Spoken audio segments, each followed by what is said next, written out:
carne molida y hervida, jitomate, cebolla y cilantro picado, 2 limones, un habanero. Escurrimos la carne,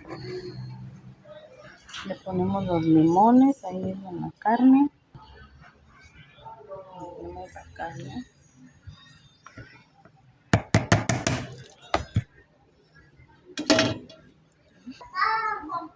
Revolvemos.